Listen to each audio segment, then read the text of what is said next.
Herawati Puspitasari, calon guru penggerak angkatan 11 Kabupaten Musi Banyuasin dari SMP Negeri 8 Lais. Kali ini saya akan mewawancarai beberapa kepala sekolah, salah satunya kepala sekolah tempat saya bertugas, yaitu Ibu Yustriani MPD.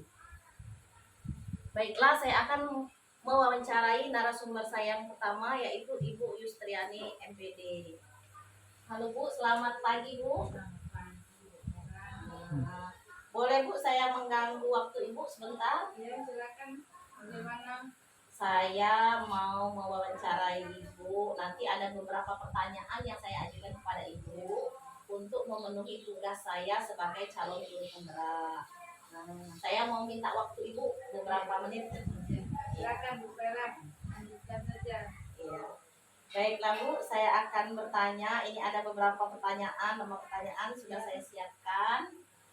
Selama ini, bagaimana Ibu dalam mengidentifikasi kasus-kasus yang merupakan dilema etika atau bujukan moral? Jadi yang selama ini dialami, ya, itu ada kasus tentang bagaimana menyikapinya, ya. Beberapa kasus tentunya kita akan lihat dulu kasus itu bagaimana, apa dia masuk ke apa yang kita bicarakan dilema etika atau bujukan moral. Kalau sudah kita selidiki, kita lihat bagaimana caranya, baru kita tindak lanjuti selanjutnya. Kita lihat dulu kan mana yang termasuk Dilema etika atau bujukan moral. Jadi untuk menyikapi sebuah kasus, Ibu melihat dulu apakah kasus tersebut termasuk dilema etika atau bujukan moral. Ya. Nah, selanjutnya pertanyaan kedua, selama ini bagaimana Ibu menjalankan pengambilan keputusan di sekolah Ibu, terutama untuk kasus-kasus di mana ada dua kepentingan yang sama-sama benar atau sama-sama mengandung nilai kebajikan. Ya. Jadi itu maksudnya termasuk ke dilema etika. Ya. Jadi kasus itu akan kita musyawarahkan dulu. Kalau dia sudah masih ringan, ya. Kalau itu terjadi kepada anak sekolah, tentunya guru-guru masing-masing yang akan menyelesaikannya. Tapi kalau sudah memang itu berat, ya, sudah mengaitkan ke ranah hukum, mungkin kita akan musyawarahkan baik dengan guru, dengan saya sebagai kepala sekolah, atau bisa juga ke pihak-pihak yang berkepentingan. Ya. Jadi dalam pengambilan keputusan di sekolah berarti dilihat dulu ya Bu, ya. Apakah keputusan itu kecil. Kalau kecil kan bisa diambil keputusannya sendiri saat itu dengan guru-guru, atau kalau keputusannya berdampak jangka panjang, kita dimusyawarahkan ya Bu ya. Kita musyawarahkan bagaimana langkah-langkah yang sebaiknya kita ambil.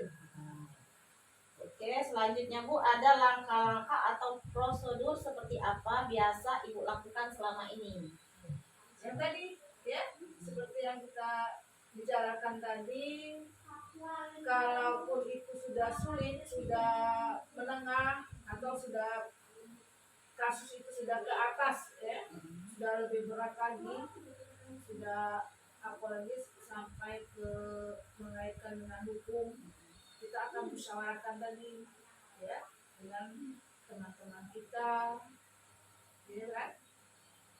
Terus kalau dia sampai melanggar hukum, kita akan sampaikan kepada yang berwenang, ya, kita baru cari solusinya, baru kita cari bagaimana solusi yang akan kita sampaikan atau kita berikan kepada kasus tersebut. Jadi langkah atau prosedurnya yang biasa dilakukan yaitu bersama-sama Bu ya, bersama-sama memecahkan kasus tersebut, musyawarah dengan pihak yang berwajib atau pihak yang berkepentingan. Baiklah, pertanyaan yang keempat, hal-hal apa saja yang selama ini Ibu anggap efektif dalam pengambilan keputusan pada saat kasus-kasus dilema etika? Ya, setelah kita cermati tadi kan kasus tadi, ya, kalau dia ada pelanggaran, ya, kalau dia tidak ada pelanggaran, ya, kasus tersebut tidak ada pelanggaran, maka kita akan ambil keputusan sendiri. Ya, setelah kita musyawarahkan tadi kan, ya, kalau memang tidak melanggar hukum, bisa kita selesaikan sendiri dalam wilayah sekolah. Ya. Itu bukan ya? Iya. Pertanyaan yang kelima, Bu, hal-hal apa saja yang selama ini merupakan tantangan dalam pengambilan keputusan pada saat kasus-kasus dilema etika? Jadi setelah semuanya kita jalani, ya, sudah kita musyawarahkan, sudah kita ambil keputusan. Nah, dilema yang sudah terjadi itu yang harus saya pertanggungjawabkan konsekuensinya apapun. Nah, itu yang menjadi dilema saya. Mungkin itu semuanya nanti kembali ke saya keputusan kan, gitu ya. Saya kembali yang sanksinya. Itu yang dilemanya. Tentunya banyak kalau untuk saya seperti mungkin bisa jadi turun jabatan, ya, atau yang lain-lain. Jadi tantangan itu sangat besar, Bu, ya, dalam mengambil keputusan, menjadi dilema bagi Ibu. Oke. Selanjutnya, Bu, apakah Ibu memiliki sebuah tata cara atau jadwal tertentu dalam sebuah penyelesaian kasus dilema etika? Apakah Ibu langsung menyelesaikan di tempat atau memiliki sebuah jadwal untuk menyelesaikannya? Nah, atau bentuk atau prosedur seperti apa yang Ibu jalankan? Kalau kita memutuskan satu masalah, kita langsung waktu itu misalnya anak hukum, anak yang melanggar hukum, langsung kita tindak lanjuti, kan? Tidak mungkin kita harus tunggu bagaimana caranya, bagaimana kapan waktunya, ya kan? Kita musyawarahkan dengan orang tuanya, ya kan? Kita musyawarahkan misalnya anak itu punya kasus misalnya dengan kawannya, tentunya kita harus menentukan jadwal pertemuan untuk kedua belah pihak untuk menyelesaikan kasus itu. Jadi tidak mesti pada waktu kasus itu terjadi langsung kita selesaikan, tidak, tapi harus ada prosedurnya, langkah-langkahnya, bagaimana caranya agar kasus itu terselesaikan dengan baik. Seperti kalau permasalahannya antara siswa dan siswa, dipanggil orang tuanya, yang kita menengahi, seperti itu. Ya, tidak nanti biar tidak panjang kan, Bu? Iya. Kita panggil semuanya yang berkaitan dengan kasus tersebut, anak itu untuk menyelesaikan biar kedua pihak tidak ada yang dirugikan. Iya. Baiklah, Bu. Pertanyaan selanjutnya, adakah seorang atau apa yang selama ini mempermudah atau membantu Ibu dalam pengambilan keputusan dalam kasus-kasus dilema itu? Ya, kalau di sekolah itu kita mempunyai guru BK, ya, tentunya sangat membantu sekali bagi saya untuk mengambil keputusan. Atau mungkin bisa juga tidak dari guru BK atau dari wali kelas anak tersebut, ya kan, yang secara langsung berhubungan dengan anak tersebut, ya. Kemudian bisa jadi dari wakil kesiswaan yang membantu, ya, memberikan pandangan untuk kasus-kasus yang dialami di sekolah kita ini. Jadi bukan menentukan sendiri. Itu seperti yang sudah kita bicarakan sebelumnya, tentunya masukan-masukan dari teman-teman kita yang disebutkan tadi, ada wali kelas, guru BK, atau wakil kesiswaan. Jadi dalam pengambilan keputusan itu yang mudah membantu ibu itu salah satunya para guru ya, berkolaborasi dalam menyelesaikan kasus-kasus yang terjadi. Oke Bu, pertanyaan terakhir, dari semua hal yang telah disampaikan, pembelajaran apa yang dapat Ibu petik dari pengalaman Ibu dalam pengambilan keputusan dilema etika? Jadi dasarnya kita menentukan keputusan itu karena ada kasus dari anak, ya kan? Kalau kita di lingkungan sekolah, ya. Kalau kasus dari anak, kita akan mencermati, ya, apa latar belakang terjadinya kasus tersebut terhadap anak. Jadi anak didik dulu terlebih dahulu yang kita cermati bagaimana kasus itu bisa terjadi. Ya. Jadi pembelajaran yang Ibu dapat dari latar belakang anak dulu Bu ya. Bagaimana cara menjelaskan pembelajaran yang dapat, terus bagaimana cara berkolaborasi dengan guru menyelesaikan kasus tersebut. Jadi dari rangkaian pertanyaan ya bisa menangkap bahwa yang Ibu lakukan dalam kepemimpinan Ibu menyelesaikan kasus dalam dilema itu kebutuhan moral. Ibu berkolaborasi dengan guru-guru yang ada, terus dengan warga sekolah yang ada, terus Ibu mengambil keputusan itu dengan pertimbangan. Baiklah Bu, terima kasih atas waktu Ibu untuk bisa diwawancarai, terus atas ilmu yang telah Ibu berikan sebagai pemimpin. Ibu menjadi motivasi kami supaya kami maju ke depannya. Terima kasih atas waktunya Bu ya. Ya, sama-sama Bu Vera. Semoga ini menjadi bekal untuk menyelesaikan tugas-tugas Bu Vera selanjutnya. Amin, amin ya Rabbal alamin. Terus jangan sampai pada waktu ada kegiatan ini saja kita lakukan, seterusnya kita sama-sama selalu bermusyawarah. Alhamdulillah. Sukses Amin. terus Bu Vera. Ya, amin. Terima kasih Bu ya. Ya, sama-sama.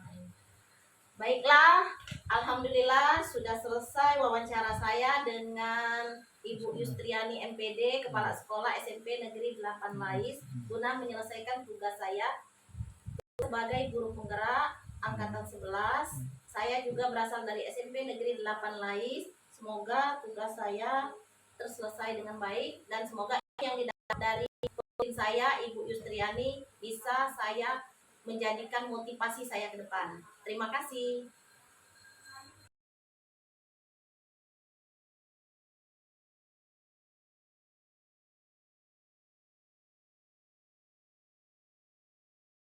Assalamualaikum warahmatullahi wabarakatuh. Perkenalkan nama saya Perawati Puspitasari, calon guru penggerak angkatan 11 dari SMP Negeri 8 Lais, Kabupaten Musi Banyuasin, Sumatera Selatan. Nah, kali ini saya akan mewawancarai narasumber saya yang kedua, Bapak Hanja Jaya sebagai kepala sekolah. Nah, guna memenuhi tugas saya yaitu demonstrasi kontekstual, pengambilan keputusan yang berbasis nilai-nilai kebajikan sebagai pemimpin. Baiklah Pak, apa kabarnya Pak? Alhamdulillah baik. Alhamdulillah, kalau kabarnya baik, sehat Pak ya. Boleh Pak saya mengganggu waktu Bapak sebentar untuk wawancara? Ini ada beberapa pertanyaan Pak, saya harap Bapak bersedia menjawab pertanyaan saya. Pertanyaan yang pertama, selama ini bagaimana Bapak dalam mengidentifikasi kasus-kasus yang merupakan dilema etika atau rujukan moral? Baik, terkait masalah dilema etika dan moral, tentunya saya mengidentifikasinya itu dengan cara melihat dari kasus. Apakah harus bertentangan keduanya dengan benar, ataukah juga termasuk daripada hal-hal yang bertentangan juga dengan tadi kebenaran kebaikan ya, kebaikan itu merupakan rujukan moral. Jadi di sini saya mengidentifikasinya melihat lebih lanjut kasus yang terjadi. Jadi dalam mengidentifikasi kasus-kasus tersebut, Bapak melihat dulu kasusnya. Ya, Apakah kasus tersebut bertentangan atau kasus tersebut merupakan rujukan moral, Pak ya? Oke. Baiklah Pak, pertanyaan yang kedua, selama ini bagaimana Bapak menjalankan pengambilan keputusan di sekolah? Bapak, terutama untuk kasus-kasus di mana ada dua kepentingan yang sama-sama benar atau sama-sama mengandung nilai kebajikan. baik. Ini termasuk kepada kasus dilema etika ya. Karena kedua-duanya benar dan juga kedua-duanya Mengandung nilai bermanfaat, kebajikan. mengandung nilai kebajikan. Tentunya kita membuat pertimbangan ya, jadi dilema begitu. Karenanya di sini tentunya saya mempertimbangkan manfaat dan dampaknya di kemudian hari dari hasil analisis kasus yang terjadi.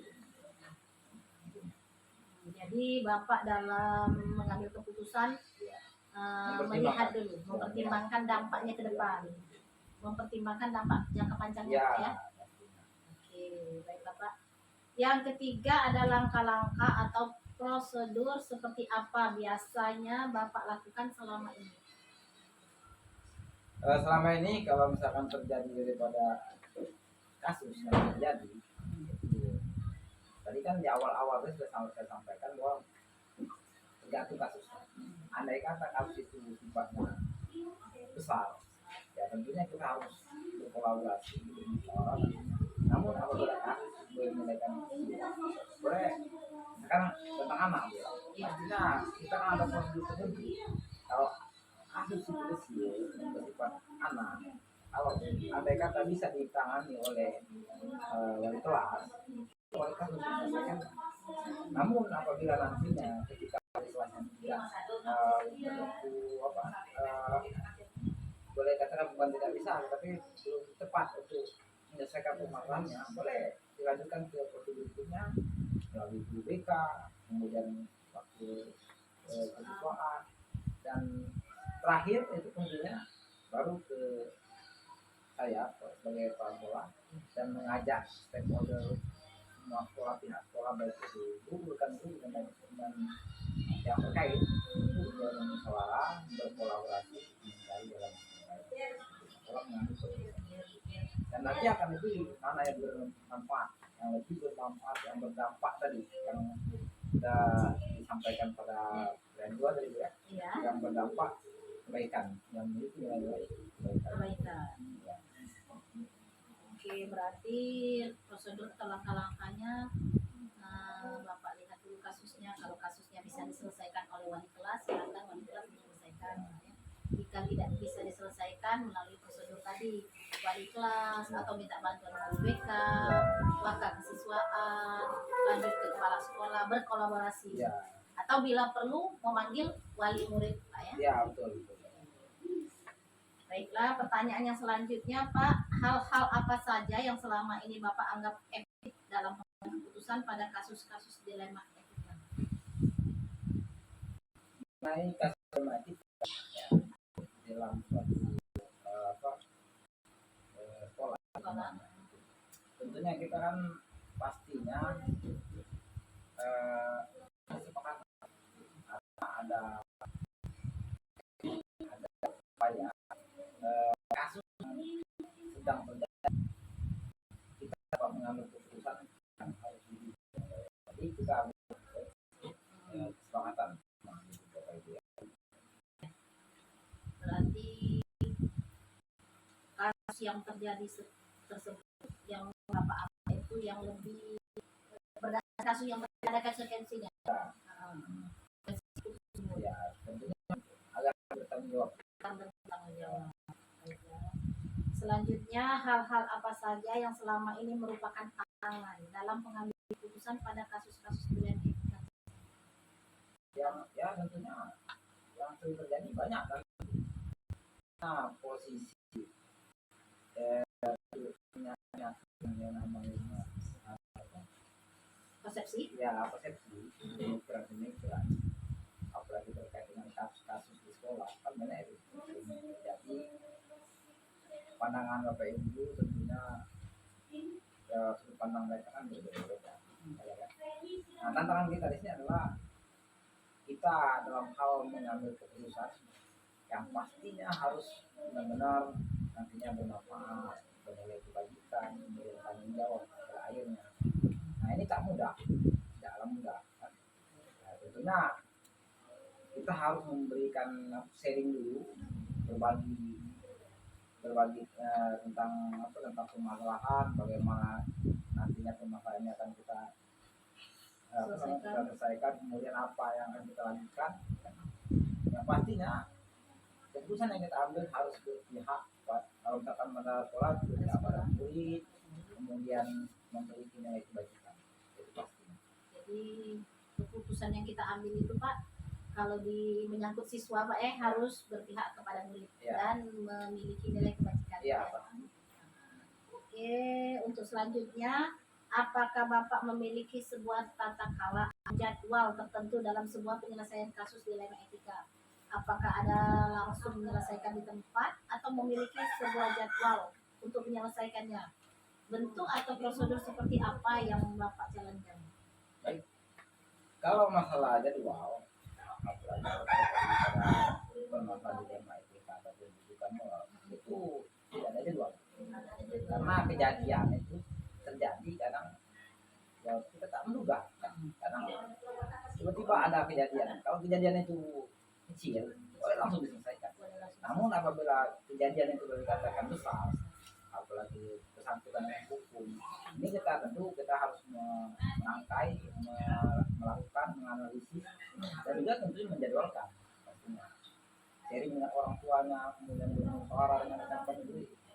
Itu kalau masalahnya boleh katakan besar, kalau kecil bisa ditangani. Jadi tidak punya jadwal kalau masalahnya kecil, tapi kalau masalahnya agak berisiko besar, ya kita berkolaborasi baik dari orang tua, guru, kan?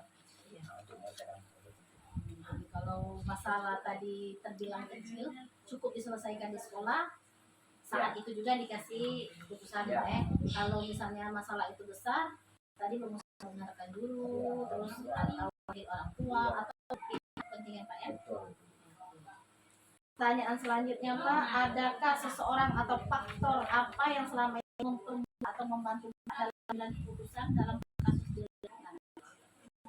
Ya pastinya kalau faktor yang dalam membantu saya dalam keputusan ya tadi musyawarah dengan guru, kemudian sharing dengan rekan-rekan kepala sekolah kan, karena kita kan ada yang namanya komunitas MKSE, itu kita sharing, jadi ini sangat membantu dalam kita mengambil keputusan agar keputusan yang kita ambil memang tepat dan bisa dipertanggungjawabkan.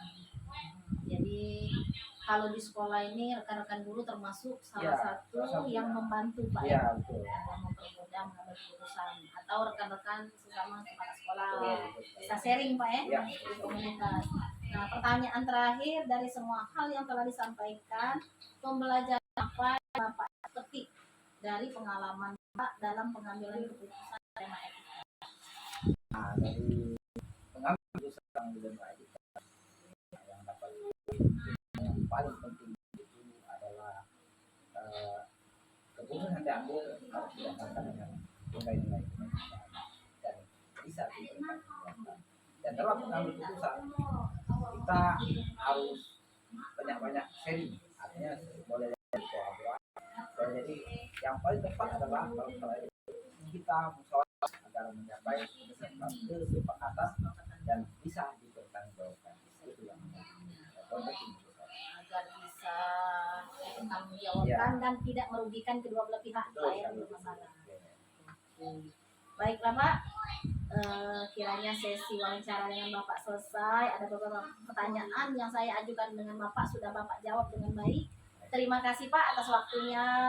Terima kasih. Semoga nantinya ke depan segala keputusan yang diambil Bapak bisa bermanfaat bagi sekolah dan warga sekolah dan bisa menjadi motivasi saya. Baiklah Pak, terima kasih ya. Saya permisi. Assalamualaikum warahmatullahi wabarakatuh.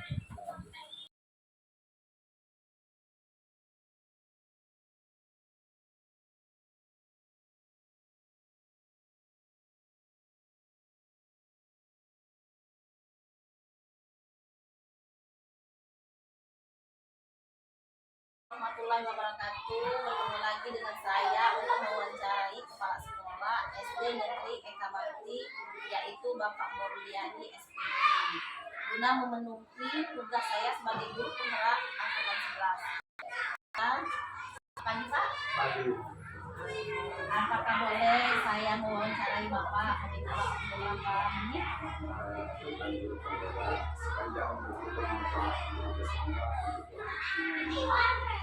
Saya ingin mengajukan beberapa pertanyaan kepada Bapak. Semoga saya tidak waktu Bapak mengganggu waktu Bapak. Tidak. Jadwal istirahat itu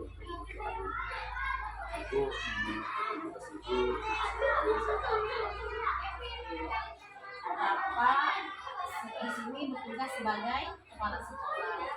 Bapak perkenalkan diri Bapak kepala sekolah. Terima kasih. Saya kepala sekolah nama saya dari SPM yang bertugas baru setahun 5 bulan.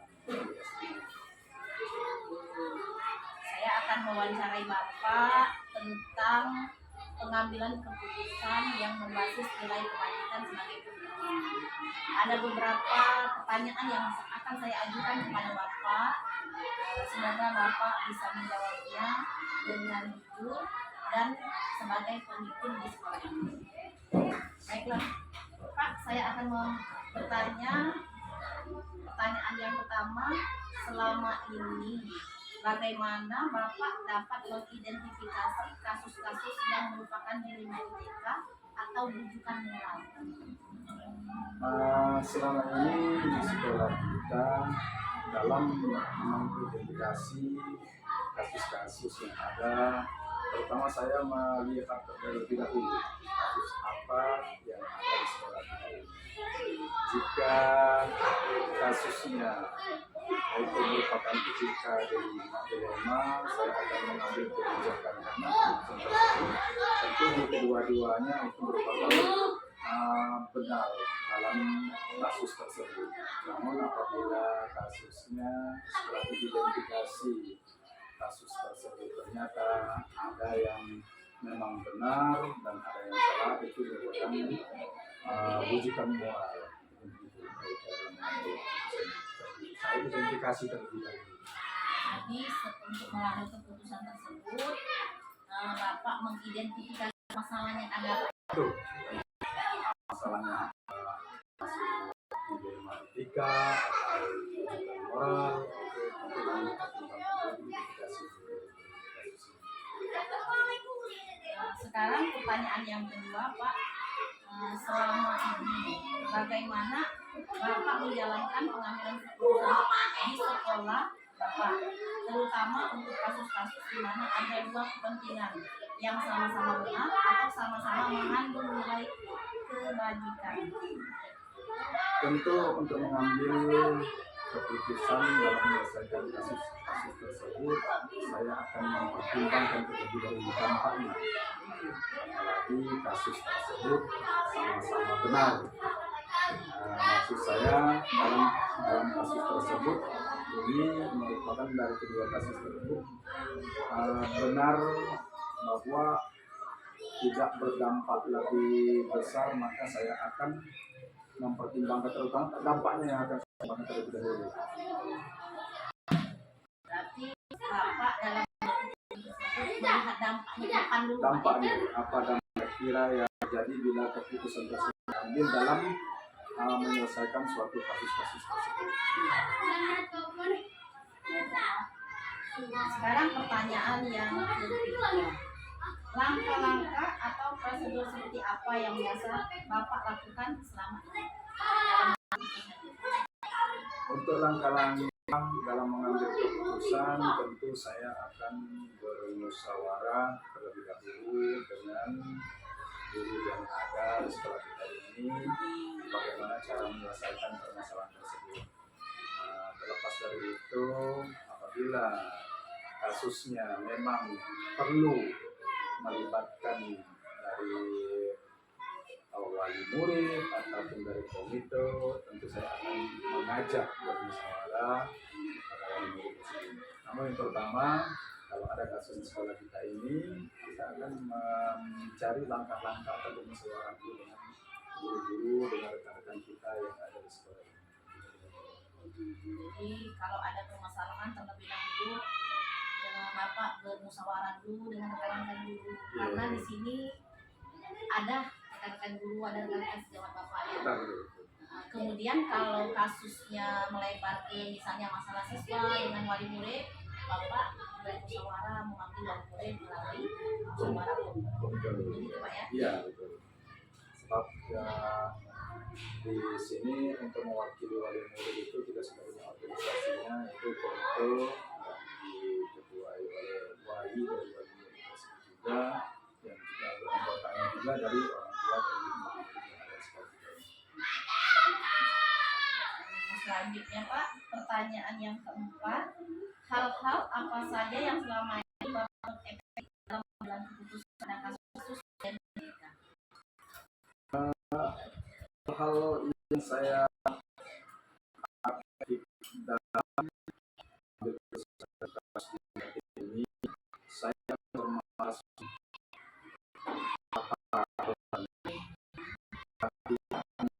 jika ada perkara saya langsung keputusan bersama. Namun kalau dalam tersebut ada tindakan pidana ataupun saya akan mengajak tentunya yang berwenang dalam hal untuk menyelesaikan kasus tersebut. Namun jelas kalau ada kasus-kasus permasalahan yang ada di sekolah kita ini, tentu kita kalau bisa diambil keputusan yang lebih efektif yang sama-sama tidak merugikan kedua belah pihak kepada murid ataupun wali murid, tentu kita akan ambil yang sedikit mungkin. Nah, tentunya berharap dalam keputusan ini tidak ada lagi muncul kasus-kasus lain apalagi Jadi kalau yang tidak melanggar hukum, Bapak ambil keputusannya dengan musyawarah dengan guru Pak ya. betul. Kalau yang melanggar hukum mungkin dengan yang berkepentingan. yang berkepentingan yang memang punya wewenang untuk menyelesaikan hal tersebut, apalagi kasus tersebut sampai melanggar hukum atau berkenaan dengan kasus-kasus pidana yang ada di negara kita ini. Baik sekali. Namun sepanjang ini yang saya alami selama masa saya menjadi kepala sekolah di SD Negeri Eka Bakti ini, belum ada kasus yang sampai melanggar hukum atau melibatkan pihak-pihak lain untuk mengambil keputusan tersebut. Yang ada hanya kasus-kasus biasa yang anak berkelahi, namun perkelahian tidak begitu parah karena anak-anak kecil semacam anak kelas 1, kelas 2 yang namanya berebut masalah hal sepele, misalnya bangku atau misalnya mengatakan itu dapat kita ambil keputusan langsung dari sekolah kita. Dapat diselesaikan langsung. Dapat selesaikan di sini. Bagus sekali jawaban Bapak. Nah, untuk pertanyaan selanjutnya Pak, hal-hal apa saja yang selama ini merupakan tantangan dalam mengambil keputusan pada kasus-kasus dilema etika? Sepanjang ini karena kita tidak menempuh dalam hal-hal yang sangat signifikan atau sangat besar, maka tentunya kita di sini belum pernah mengambil keputusan yang seperti tersebut yang sampai melibatkan pihak-pihak lain seperti dari pihak hukum atau dan lain sebagainya. Yang jelas kita dalam mengambil keputusan tersebut dari kasus-kasus tersebut, saya bertanggung jawab dan harus menerima konsekuensi yang terjadi akibat dari keputusan yang saya ambil tersebut. Jadi kalau sepanjang ini kan karena kita belum menempuh hal-hal seperti apa yang ditanyakan tentang kasus-kasus tersebut, maka saya karena belum menempuh tersebut, saya belum bisa mengambil keputusan seperti itu. Belum menemukan tantangan. Belum menemukan. Tapi mudah-mudahan sampai kita menunjukkannya sampai ada tantangan seperti itu. Tantangan yang merugikan kedua belah pihak. Kedua pihak. Sepanjang ini kita aman-aman saja. Seperti yang mungkin Ibu dengar di sekolah kita ini kan keamanan, kebersihan, kenyamanan, dan tentang etika-etika atau pelanggaran hukum yang ada di yang ini terjadi sekolah kita ini tidak ada. Tidak ada. Semoga kedepannya tidak ada Pak. Mudah-mudahan saja dengan binaan kita bersama, dengan penyuluhan atau sosialisasi, kemudian guru kelasnya semua bersama dengan wali murid, tentunya untuk memecahkan permasalahan sekecil apapun.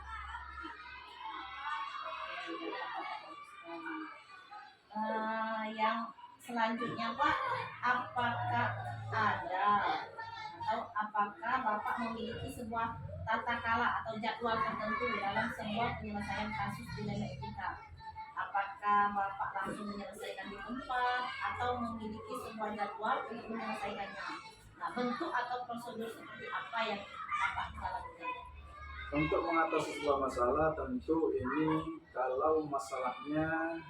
kalau terjadi masalahnya besar, tentu kita mempunyai jadwal dalam penyelesaian masalah tersebut. Namun sepanjang yang kita alami di sekolah ini untuk menyelesaikan kasus-kasus tersebut tanpa memberikan jadwal apakah pertemuan berikutnya atau penyelesaian berikutnya, yang kami alami di sini karena anak kami ini tingkatan SD ini masih anak, dibilang anak usianya yang masih dini, jadi permasalahan tersebut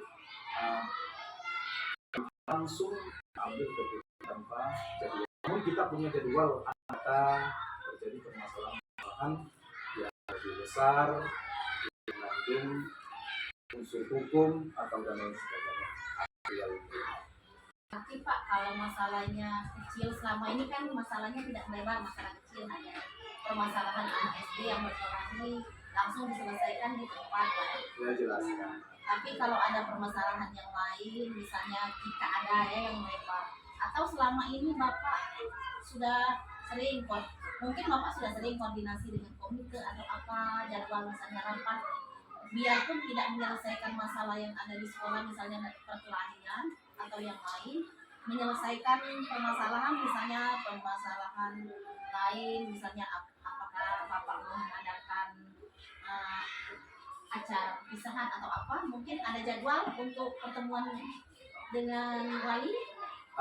Untuk tergantung dengan apa yang kita butuhkan. Sepertinya kalau ada permasalahan tentu kita, kalau permasalahan seperti saya bilang tadi, kalau permasalahannya besar yang tidak dapat kita ambil keputusan di sekolah sini, tentu kita memberikan atau membuat jadwal untuk pertemuan dengan wali murid, dengan komite, dan sepanjang ini kita kalaupun juga tidak dengan permasalahan yang besar atau yang tentang perlakuan atau hukum dan sebagainya, kami juga punya jadwal dengan wali murid, dengan komite untuk bermusyawarah mengambil sebuah keputusan yang sama-sama kita akan bebankan kepada kita sebagai wali murid dan guru ini untuk melaksanakan suatu kegiatan. Misalnya dalam penerimaan peserta didik baru, kami tetap mengundang wali murid dan untuk menyampaikan bagaimana caranya kita dalam mendidik anak ini. Mari bekerja sama untuk mendidik anak kita ini agar anak ini bisa baca lancar, bisa menulis, bisa berhitung. Selain daripada kita didik di sini, bagaimana juga ibu bapak guru harus mengoreksi atau mengecek hasil anak-anak dan memberikan pengajaran tersebut. Kemudian lain daripada itu juga kita sering mengundang wali murid apabila ada misalnya pelepasan siswa atau kelulusan siswa, kami tetap berkoordinasi akan mengembangkan memanggil wali murid tersebut untuk musyawarah. Kita lakukan tentunya jadinya tergantung sesuai dengan Pak, ada pertanyaan yang kecil. Adakah seseorang atau faktor apa yang selama ini membantu Bapak dalam pengambilan keputusan dalam kasus-kasus dalam pengambilan keputusan itu, faktor yang memudahkan kami yang pertama bermusawarah. Seperti yang saya bilang tadi, kami pertama edukasi, kedua melihat dampaknya, bermuasawarah itu tentu ada di sini sebelum kita mengambil keputusan. Itulah yang menangkap kami mengambil sebuah keputusan dari sebuah skala sampai sekolah. Pak, berkolaborasi dengan Itu suatu kesalahan sulit. Namun kalau kita dengan kolaborasi bekerjasama yang apalagi bersama kita selesai. terus untuk pertanyaan terakhir Pak, dari semua hal yang saya sampaikan, pembelajaran apa yang dapat Bapak petik pengalaman Bapak dalam pengambilan keputusan dilema ini? Tentunya kita harus mengembangkan dampak dan sebagainya, jangan sampai menyakitkan atau merugikan dari pihak yang terdampak dari kasus-kasus tersebut. Alangkah baiknya kalau sebuah permasalahan kasus tersebut kita putuskan dengan sama tidak merugikan. Nah, tentunya mempertimbangkan hal tersebut itulah. Kalau kita melihat sebuah kasus dapat terselesaikan dengan baik, kira-kira yang membanggakan kita dalam menyelesaikan sebuah kasus tentunya. Pelajaran yang paling berharga, kita dapat menyelesaikan kasus tersebut dengan baik, itu dapat menjadi pelajaran. Dapat menyelesaikan kasus tersebut dengan baik, tambahan yang dari kedua belah pihak. Semoga depan Bapak sebagai panutan untuk rekan guru yang ada di sini untuk kami, dan Pak sebagai pendapat. Baiklah, terima kasih rangkaian pertanyaan yang saya tanyakan kepada Bapak. Menjawab baik, Bapak memberikan informasi kepada saya mengucapkan terima kasih Bapak sudah sedia mewawancarai menyelesaikan tugas saya sebagai calon pengusaha. Terima kasih kembali. Untuk kedepannya bila saya ada keperluan, ada waktu, dan bila Bapak ada waktu, saya kalau ada yang saya butuhkan, saya boleh meminta bantuan kepada Bapak lagi. Sepanjang untuk kebaikan kita bersama, Baik, terima kasih Pak. ya. Sudah mengganggu Bapak, sudah mengganggu waktu Bapak.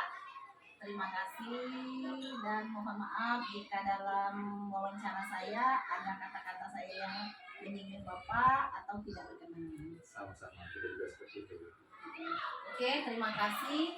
Demikianlah wawancara saya dengan narasumber saya. Ini Kepala Sekolah SD Negeri Eka Bakti, Bapak Muryadi SPD. Semoga dalam mengambil keputusan untuk pengambilan nilai-nilai kebajikan bermanfaat dan bisa menjadi motivasi untuk semuanya. Saya tutup dengan wabillahi taufiq wal hidayah. Wassalamualaikum warahmatullahi wabarakatuh. Waalaikumsalam warahmatullahi wabarakatuh.